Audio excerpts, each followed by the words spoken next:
two-pronged question regarding Ukraine. Now that Putin has southeastern Ukraine, what the heck does he do with it? And related to that, it's obvious that part of Putin's effort in Ukraine was to destabilize the central government. What is your thought about, is he doing that effectively?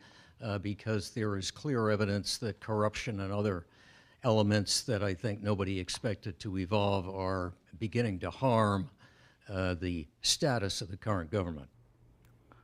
Thank you. Well, the second part of your question sort of answers the first part of your question, if you like. Well, yeah, okay, but they're slightly it depends on different. what you consider to be Putin's objectives in eastern Ukraine and the Crimea, and I think the objectives were very different. And the objective in Crimea, the annexation of Crimea, was to sort of express this idea of imperial nationalism, to seize territory. The objective in East Ukraine was completely different. I don't think it was ever about annexation.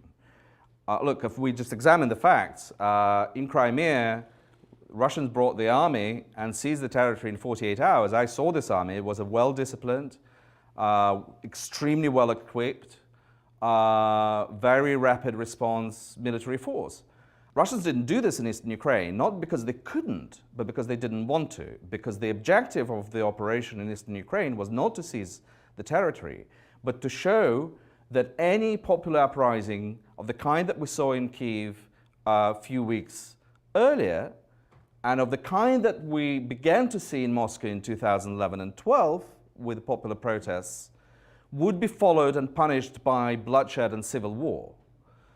That was one. And the second objective was to, as you said, to destabilize the country, to create a sort of a hook by which Russia can hold Ukraine and prevent it from shifting westwards, or, if you like, to prevent NATO and the EU. And in that sense, there is no difference because both are Western institutions.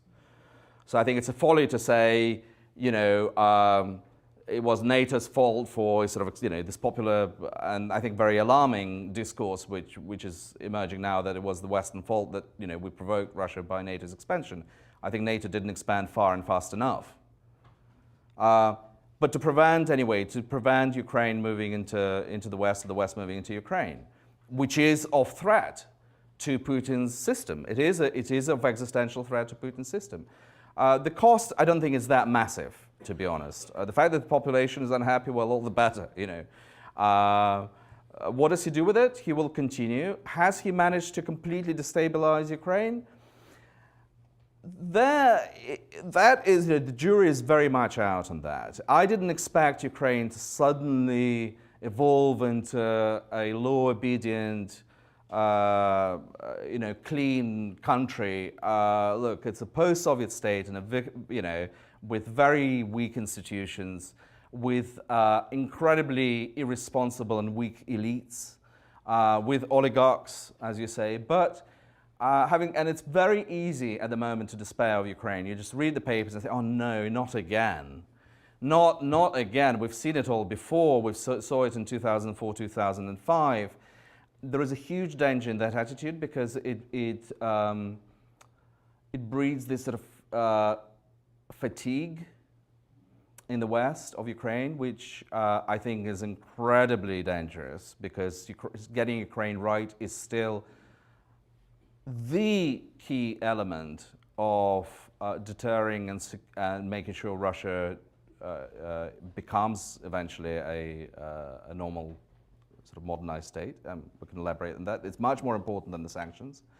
You know, I go to Kiev all the time, and the last time I've been, I had this conflicting emotion. One was seeing the same people, Tymoshenko, you know, etc. Thinking, God, no, there we go again. But then you go and see extraordinary, I haven't seen anything like this in the post-Soviet space, extraordinary strong civil society. NGOs run by 25-year-olds, 25, 30-year-olds, those who were born in 1991. They are the first new generation. That is the big difference between what happened in Ukraine in the mid-2000s and today, because at that time they were 15. Today they're 25, and they're making a difference. They're putting enormous pressure on the Ukrainian government, and I think we have found a quite a successful formula of donor governments, including the United States and the European Union, working in very close contact and alliance with the civil society, trying to put as much pressure on the Ukrainian government. I still think not enough. I think the West can do more. I think we should be pursuing, I think there should be a change in policy. I mean, things I'm hearing from the State Department are not very, I think not very encouraging, because, you hear people say, well, we can't really pursue and go after Ukrainian oligarchs when Ukraine is under threat from Russia. Well, it's all the more reason to go after the Ukrainian oligarchs who are subverting reforms and who are effectively acting as Russia's allies. So it's very important to get Ukraine right, and we need to do a lot more than at the moment we're doing there.